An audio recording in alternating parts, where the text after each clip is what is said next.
Hey guys, జనరల్‌గా మనందరికీ ఉండే మెయిన్ క్వెషన్ ఒకటే. బడ్జెట్ వచ్చింది ఓకే. కానీ నా పాకెట్ నుంచి ఏం మిగులుతుంది? మీ బ్యాంక్ బ్యాలెన్స్ పెరుగుతుందా? లేక తగ్గుతుందా? లేదా గవర్నమెంట్ మీ కష్టపడి సంపాదించినంత మనీని కట్ చేయబోతుందా? ఈవేళ 2026 యూనియన్ బడ్జెట్ అఫీషియల్‌గా ఔట్ అయింది. అండ్ ట్రస్ట్ మీ, ఇది ఎవ్వరూ ఎక్స్‌పెక్ట్ చేయలేని ట్విస్ట్. ఇది గేమ్ చేంజరా? లేకపోతే ఇంకొక నేమ్ చేంజరా? చూసేద్దాం. మిడిల్ క్లాస్ వాళ్ళందరూ ఇన్కమ్ ట్యాక్స్ స్లాబ్స్‌లో ఏమైనా మ్యాజిక్ జరుగుతుందేమో అని ఫుల్‌గా వెయిట్ చేశారు. కానీ రియాలిటీలో పిక్చర్ మొత్తం మారిపోయింది. వైల్ సమ్ ఆర్ సెలబ్రేటింగ్, ట్రేడర్స్‌కి మాత్రం ఒక పెద్ద షాక్ తగిలింది. ఎస్పెషల్‌గా ఎఫ్ అండ్ ఓలో ట్రేడ్ చేస్తున్న వాళ్ళు మీరు ఈ వీడియోని తప్పకుండా చూడండి. ఎందుకంటే ఎస్టీటీ చార్జెస్‌లో మేజర్ చేంజ్ వచ్చింది. కాకపోతే జాబ్ సీకర్స్‌కి మాత్రం గవర్నమెంట్ నుంచి ఒక సాలిడ్ ప్రామిస్ ఇచ్చింది. Is it a hit or miss? Let's decode. ఈ వీడియోలో మనం జస్ట్ ఒక బోరింగ్ నంబర్స్‌ని చూడమండి. మన స్టేట్‌కి వచ్చిన బెనిఫిట్స్ ఏంటో కూడా చూద్దాం. అట్లానే రేర్ ఎర్త్ కారిడార్స్ అంటే ఏంటి? సింపుల్‌గా చెప్పాలంటే మీ గ్రోసరీ బిల్స్ నుండి ప్రాపర్టీ రెంట్స్ వరకు డైలీ లైఫ్ ఎలా ఎఫెక్ట్ అవుతుంది మాట్లాడుకుందాం. ప్లస్ వీడియో ఎండ్‌లో ఈ సిట్యుయేషన్‌లో మీరు మీ మనీని ఎలా ప్లాన్ చేసుకోవాలో మాస్టర్ ప్రో టిప్ ఒకటి షేర్ చేస్తాను. తప్పకుండా లాస్ట్ వరకు చూడండి. సో, ఒక్క క్షణం కూడా వేస్ట్ చేయకుండా let's jump in the details. First మన ఇండియన్ ఓవరాల్ ఎకానమీ హెల్త్ ఎలా ఉంది? Why is government so focused on 4.3% deficit? చూసేద్దాం రండి. Welcome to detox once again. మీ ముందుకి ఇంపార్టెంట్ టాపిక్‌తో వచ్చేసాను. మీరిచ్చిన views, watch time, likes and shares ఇవన్నీ నాకు బూస్ట్ ఇస్తాయి. ఇంకా ఇలాంటి వీడియోస్ చేయడానికి ఎంకరేజ్‌మెంట్‌గా ఉంటాయి. మొదటిగా మొదలెడదాం. గవర్నమెంట్ దగ్గర ఉన్న కాన్సెప్ట్ ఒకటే. Spend big to grow big. అంటే మీరు ఎక్కువ ఖర్చు పెట్టి ఎక్కువ సంపాదించండి అన్న కాన్సెప్ట్‌లో వెళ్లారు వీళ్ళు. క్యాపిటల్ ఎక్స్‌పెండిచర్ అదే క్యాపెక్స్ 12.2 లాక్స్ క్రోర్స్‌కి పెంచారు. ఇది చాలా పెద్ద నంబర్ బాస్. సింపుల్‌గా చెప్పాలి అంటే రోడ్స్, బ్రిడ్జెస్, స్పోర్ట్స్ పైన గవర్నమెంట్ చాలా మనీ ఇన్వెస్ట్ చేస్తుంది. ఎందుకు? ఇన్‌ఫ్రాస్ట్రక్చర్ బావుంటేనే ఇన్వెస్ట్‌మెంట్స్ వస్తాయి అండ్ జాబ్స్ క్రియేట్ అవుతాయి. మీరు సింగపూర్ ఎగ్జాంపుల్ తీసుకుంటే వాళ్ళొక్క 22 కిలోమీటర్ల రోడ్ డెవలప్ చేసి వాళ్ళింత పెద్ద సిటీ కింద చేశారు. సో, మళ్ళీ మన పాయింట్‌లోకొచ్చేస్తే ఫిజికల్ డెఫిషిట్ 4.3% టార్గెట్ అంటే గవర్నమెంట్ అప్పులు తగ్గించాలని ఫిక్స్ అయింది. ఇదొక బ్యాలెన్సింగ్ యాక్ట్. ఖర్చులు పెట్టాలి, కానీ అప్పులు ఎక్కువ చేయకూడదు. ఇది మనకి చాలా పాజిటివ్‌గా సైన్‌గా తీసుకోవాలి. ఇండియా గ్లోబల్ క్రెడిట్ రేటింగ్ కూడా చాలా ఇంప్రూవ్ అవుతది. ఇంక మనం మోస్ట్ అవైటెడ్ టాక్సెస్‌లోకి వెళ్దాం. సాలరీ క్లాస్ వాళ్ళకి డైరెక్ట్‌గా చెప్పే మాటలు no change in tax slab. ఏ చేంజ్ లేదండి. యెస్, బ్యాడ్ న్యూసే. గానీ దానికి నేను రిఫార్మ్ ఎక్స్‌ప్రెస్ అనను. గవర్నమెంట్ ఫోకస్ అంతా డైరెక్ట్ స్లాబ్స్ కంటే ఇండైరెక్ట్ కలెక్షన్ పైన ఇప్పుడుంది. ఇంకా ట్రేడర్స్ గురించి మాట్లాడితే మార్కెట్‌లో ఉన్నోళ్ళకి ఇది కొంచెం heart breaking news. Securities transaction tax STT on future and options F and ఓని బాగా పెంచారు. ఇది ఏకంగా 150%, 150% పెంచారు. ఎందుకు? సెబీ ఫైనాన్స్ మినిస్టర్ వాళ్ళు రిటైల్ ఇన్వెస్టర్స్‌కి ఎక్కువ లాస్ అవుతున్నారని టెన్షన్ ఉంది. They want to curb this excessive speculation. అంటే ఇప్పుడు మన చిన్న చిన్న ట్రేడర్స్ అందరూ ఏం చేస్తున్నారు? తెలిసి తెలియకుండా దూకేసి ట్రేడ్ చేస్తున్నారు. సో, వాళ్ళు చాలా నష్టపోతున్నారు. ఈవెన్ కొన్ని సిట్యుయేషన్స్‌లో ప్రాణాలు తీసుకోవడం కూడా మనం చూసాం. సో, దీన్ని అరికట్టాలని ప్రభుత్వం ప్రయత్నిస్తుంది. మీరు ఒకవేళ లాంగ్ టర్మ్ ఇన్వెస్టర్ అనుకోండి మార్కెట్స్‌లో మీరు చాలా సేఫ్. నేను లాంగ్ టర్మ్ ఇన్వెస్టర్. నాకు ఎటువంటి టెన్షన్ దీంతో లేదు. కానీ ఇంట్రాడే ట్రేడ్ చేసినా, ఫ్యూచర్ అండ్ ఆప్షన్స్‌లో ట్రేడ్ చేసినా మీకొచ్చే మార్జిన్స్ బాగా తగ్గిపోయే ఛాన్స్ ఉంది. ఇది గుర్తుపెట్టుకోండి. Next let's talk about sectors. అగ్రికల్చర్‌కి మించి డిజిటల్ పుష్ ఇచ్చారండి. డ్రోన్ టెక్నాలజీ, నేచురల్ ఫార్మింగ్‌కి పెద్దపీట వేశారు. రైతుల బిడ్డల కోసం డిజిటల్ పబ్లిక్ ఇన్‌ఫ్రాస్ట్రక్చర్ క్రియేట్ చేస్తున్నారు. ఈ బడ్జెట్‌లో ఐఎస్ఎం 2.0 ఇండియా సెమీకండక్టర్ మిషన్‌కి మ్యాసివ్ ఫండ్స్ ఇచ్చారు. ఇండియాని గ్లోబల్ చిప్ హబ్‌గా మార్చాలని టార్గెట్. ఇది సెమీ కండక్టర్స్ అండ్ ఏఐ యొక్క సెక్టర్ మీద సానుకూల స్పందన చూపిస్తుంది. హెల్త్ క్యాన్సర్స్ మెడిసిన్ పైన ఇంపోర్ట్ డ్యూటీస్ తగ్గించారు. ఇది చాలా పెద్ద రిలీఫ్. ప్లస్ మెంటల్ హెల్త్ కోసం టెలిమానస్ నెట్వర్క్‌ని ఇంకా ఎక్స్‌పాండ్ చేస్తున్నారు. ఇది గవర్నమెంట్ యొక్క show thinking on social issues చూపిస్తుంది.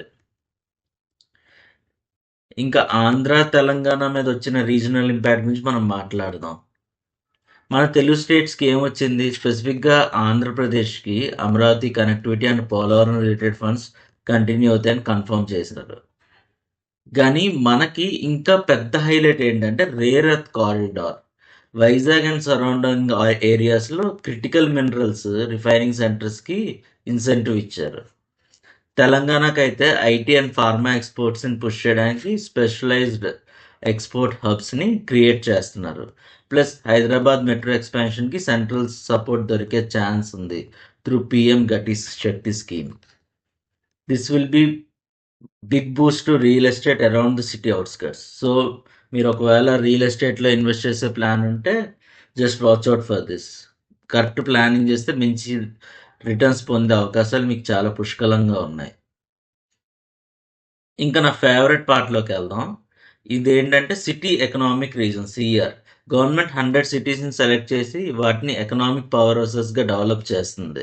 ఇది చాలా మంచి ఇనిషియేటివ్ అండి. ఎందుకంటే అన్ని సిటీస్ మీద ఫోకస్ చేసి వాటిని ఎకనామిక్ కార్డర్ చేస్తే మన ఎకానమీ పెరిగే అవకాశం చాలా ఎక్కువగా ఉంది. అంటే ఇప్పుడు హైదరాబాద్ ఆర్ బెంగుళూరు మాత్రమే కాకుండా tier 2 cities like Warangal, Vijayawada, Vizag వీటన్నిటికి మ్యాసివ్ ఫండింగ్ వచ్చి రోడ్స్ మాత్రమే కాదు డిజిటల్ కనెక్టివిటీ, వేస్ట్ మేనేజ్మెంట్ మొత్తం అప్గ్రేడ్ చేస్తారనమాట. ఇది గవర్నమెంట్ యొక్క డీసెంట్రలైజ్డ్ గ్రోత్ యొక్క విధానాలు. అంటే ఇంతకుముందు మనకి ఎలాగుండేదంటే ముంబై, హైదరాబాద్, కోల్కతా, ఢిల్లీ ఇలాంటి సిటీస్‌ని ఎక్కువ డెవలప్ చేస్తూ ఉండేవాళ్ళు. మిగతా సిటీస్‌ని డెవలప్ చేయాలి. ఇప్పుడు other cities like Surat, Ahmedabad, Varanasi, Vizag, Warangal, ఆహ్, కోచి ఇలాంటి సిటీలను కూడా ఇంకా ఇంప్రూవ్ చేద్దామని ప్లాన్ చేస్తున్నారు. అసలు మనకిప్పుడు ఈ బడ్జెట్ తర్వాత ఏం పెరుగుతాయి, ఏం తగ్గుతాయి ఒకసారి చూద్దాం. ఫస్ట్ గుడ్ న్యూస్ చూద్దాం. గవర్నమెంట్ కొన్ని ఐటెమ్స్ పైన కస్టమ్స్ డ్యూటీని తగ్గించింది. సో, అవేంటో ఒకసారి టెస్ట్ చూద్దామండి. క్యాన్సర్ డ్రగ్స్ ఇందాక చెప్పినట్టు ఇది చాలా మంచి మూవ్ అండి. 17 క్యాన్సర్ డ్రగ్స్ మీద almost which are like curing 7 rare diseases వీటన్నిటి మీద ఫుల్‌గా డ్యూటీని రిమూవ్ చేశారు. దీనివల్ల చాలా పేదవాళ్ళు, మధ్య తరగతి వాళ్ళకి చాలా బిగ్ రిలీఫ్ రానుంది. ఇంకా smart phones and tablets. Tablets అంటే మన వాడేవి కాదండి. లైక్ పెద్ద ఫోన్‌లుంటాయి గదా! అవి.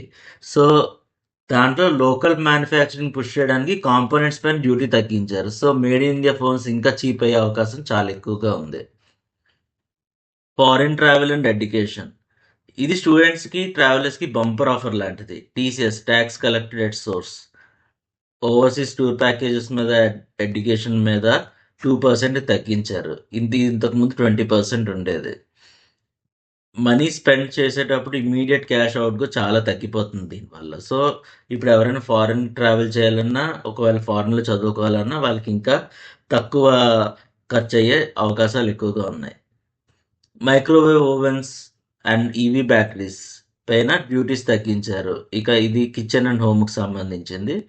సో, మీరు ఒకవేళ ఎలక్ట్రికల్ వెహికల్ గానీ ఆర్ కిచెన్ అప్‌గ్రేడ్స్ గానీ కొనాలంటే మార్చ్ ఆర్ ఏప్రిల్ వరకు వెయిట్ చేసి అప్పుడు కొనడం బెటర్. అక్కడి నుంచి మాత్రం మీరు ప్లాన్ చేసుకోండి. ఇంకా నెక్స్ట్ వచ్చేసి స్పోర్ట్స్ అండి. మనం మీ అందరికీ తెలుసు ఒలింపిక్స్ వీటిల్లో కొంచెం వెనకబడుతున్నాం. సో, ఈసారి గవర్నమెంట్ ఏమనుకుందంటే ఖేలో ఇండియా మిషన్ అని పెట్టి స్పోర్ట్స్ గురించి తగ్గిద్దాం. దీనివల్ల క్రీడలు ఆడే వాళ్ళకి ఒక ఊతనిచ్చినట్టు ఉంటది. ప్లస్ వాళ్ళు మన పెర్ఫార్మన్స్‌ని పెంచుకొని మనకి ఇంకా మంచి మంచి మెడల్స్ మన దేశ పేరుని ఇంటర్నేషనల్ లెవెల్‌లో రెపరెపలాడిస్తారని కోరుకుందాం. కాస్ట్‌లీ అయ్యేవేంటో చూద్దామా? ఇది కొంచెం బ్యాడ్ న్యూసే. బట్ మనకి నార్మల్ పీపుల్‌కి అంత ఎఫెక్ట్ ఏం పడట్లేదని నేను అనుకుంటున్నాను. మెయిన్‌గా లగ్జరీ గూడ్స్ అంటే like watches, high end items ఇయన్నీ కాస్ట్‌లీ అవ్వబోతున్నాయి. లైక్ ఇదంతా రిచ్ క్లాస్ మీద పడే ఇంపాక్టే. మిడిల్ క్లాస్ వాళ్ళ మీద చాలా తక్కువగానే ఉంటది. Alcohol and tobacco like sin goods అంటారు కదా! వీటన్నిటి మీద కూడా బాగా ట్యాక్సులు పెంచారు. Imported alcohol and tobacco products మీద కూడా బాగా ట్యాక్సులు పడినాయి. అండ్ ట్రేడింగ్ ఇందాకలు చెప్పినట్టు ఎస్టీటీ పెంచడం వల్ల ట్రేడింగ్‌ని తగ్గించడానికి ట్రై చేస్తున్నారు. అంటే బాగా ఎక్స్‌పీరియన్స్‌డ్ ఉన్న ట్రేడర్స్‌కి ఇబ్బందే ఉండదు. ఎవరైతే కొత్తగొచ్చి ఏదో ట్రై చేద్దాం అనుకున్నారు కదా! వాళ్ళకి కొంచెం ఎఫెక్టే ఉంటది. అండ్ నా సజెషన్ అయితే ఇందాకలు చెప్పినట్టు కొత్త వాళ్ళు అసలు కాన్సెప్ట్ తెలియకుండా తెక్కండి. ట్రేడింగ్ అనేది మన కాన్సెప్ట్ కాదు. మనం ఇన్వెస్ట్ చేసుకుంటే ఆ మనీ బాగా గ్రో అవుతది. Patience is the key in markets.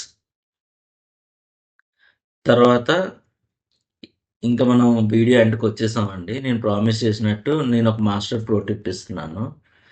బడ్జెట్‌లో టాక్స్ స్లాబ్స్ ఏవి మారలేదని మాత్రం డిసప్పాయింట్ అవ్వకండి. ఇక్కడ మీరొక చిన్న లాజిక్ మిస్ అవుతున్నారు.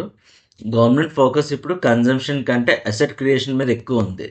సో, మీకు డైరెక్ట్ బెనిఫిట్స్ దేంట్లో వస్తాయో చూసుకోండి. గవర్నమెంట్ టీసీఎస్ తగ్గించింది కాబట్టి మీరు ఫారిన్ ఎడ్యుకేషన్ ఎళ్ళినా, ఇంటర్నేషనల్ ట్రిప్ ఎళ్ళినా మీకు అప్ ఫ్రంట్ క్యాష్ చాలా సేవ్ అవుతుంది. ఇన్వెస్ట్‌మెంట్ మీద ఫోకస్ చేయండి. ఇందాకలా జస్ట్ ఇప్పుడే చెప్పినట్టు ట్రేడింగ్ కన్నా ఇన్వెస్ట్‌మెంట్స్ చాలా మంచిది. మీరు long term equity are infrastructure mutual ఫండ్స్‌లో ఇన్వెస్ట్ చేయండి. ఎందుకు అంటే గవర్నమెంట్ 12.2 లాక్ క్రోర్స్ ఖర్చుతో ఇన్‌ఫ్రాస్ట్రక్చర్‌ని ఇంప్రూవ్ చేస్తుంది. దీనివల్ల మీకు ఇన్‌ఫ్రా రిలేటెడ్ స్టాక్స్ బాగా పెరుగుతాయి.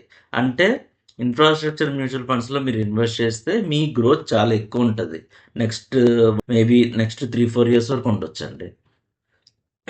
నెక్స్ట్ రియల్ ఎస్టేట్ బాగా ఇంప్రూవ్ అయింది.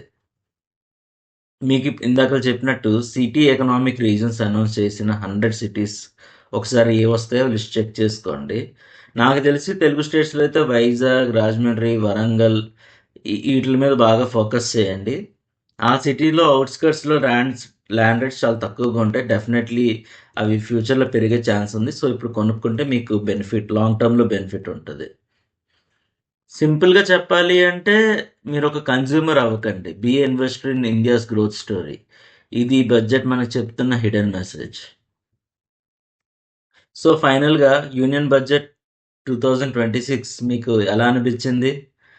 నాకు తెలిసినంత వరకు అది ప్లీజింగ్ బడ్జెట్ కాదు. It's a planning budget. Middle class వాళ్ళకి మాత్రం ఇమ్మీడియేట్ టాక్స్ బెనిఫిట్స్ ఇవ్వకపోవచ్చు. కానీ ఓవరాల్ ఎకనామీ గ్రోత్ పాత్‌లో మాత్రం ఉంది. నా రేటింగ్ వచ్చేసి 7.5 ఔట్ ఆఫ్ 10.